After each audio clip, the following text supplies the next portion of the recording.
Bonjour à tous, donc aujourd'hui on se retrouve pour une nouvelle vidéo et donc aujourd'hui je vais vous parler de la vitesse à laquelle je mange puisque comme vous le savez, lorsque l'on a subi une chirurgie bariatrique, eh ben, il est conseillé de manger le plus lentement possible, ce qui n'est absolument plus mon cas. Voilà, alors je rappelle que maintenant ça fait 3 ans que j'ai été opérée d'une sleeve, que ça m'a permis de perdre un peu plus de 40 kilos. Alors pourquoi je vous fais ce petit point? Parce que c'est quelque chose que j'ai abordé régulièrement puisque au tout départ, effectivement, il fallait que je mette beaucoup de temps pour manger mes repas et naturellement, ça se faisait plus ou moins puisque quand on vient d'être opéré, eh bien, voilà, là, au moment de la réalimentation, on ne peut pas manger à vitesse normale.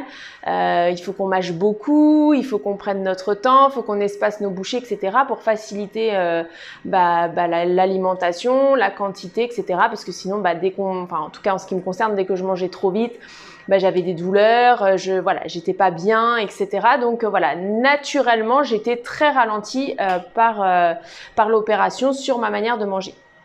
Ensuite, il y a eu une phase où j'étais de plus en plus à l'aise et donc il a fallu que je trouve des alternatives un petit peu pour m'aider, pour essayer de ralentir et sur le fil des mois, eh ben, ça s'est confirmé, c'est quelque chose qui est toujours resté très difficile pour moi, d'étaler en fait mon repas dans le temps. Je suis quelqu'un qui mange toujours très vite, je mange toujours en faisant des choses en même temps, c'est à mon tort hein, parce que c'est tout à fait déconseillé, mais en tout cas au fil des mois, voilà, j'ai constaté que c'est un problème qui était persistant et qui avait tendance à s'accentuer au fur et à mesure que j'étais à l'aise dans mon alimentation. À chaque fois, petit à petit, je mangeais de plus en plus vite.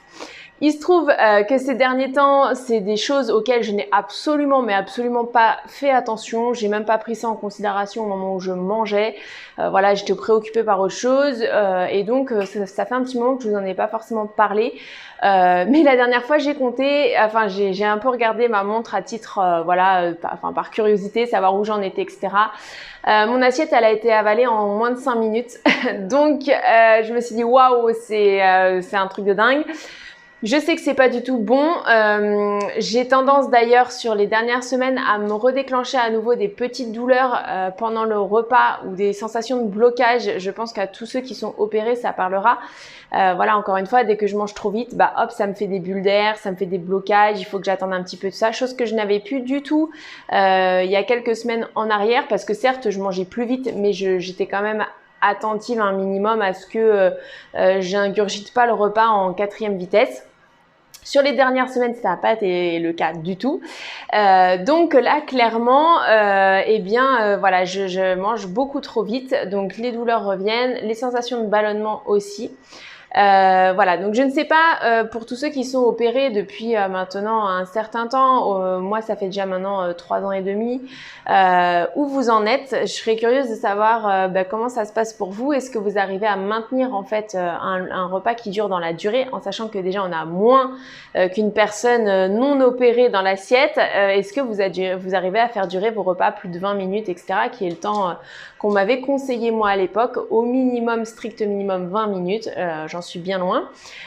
Donc voilà, est-ce que vous y arrivez? Comment ça se passe pour vous? Parce que moi, voilà, clairement, en période de stress ou autre, c'est vraiment le cadet de mes soucis et ça va de plus en plus vite. Donc voilà, je serais curieuse d'avoir vos retours. Dites-moi où vous en êtes. Pensez bien du coup à liker et à partager la vidéo. Et puis je vous dis à demain pour une prochaine vidéo.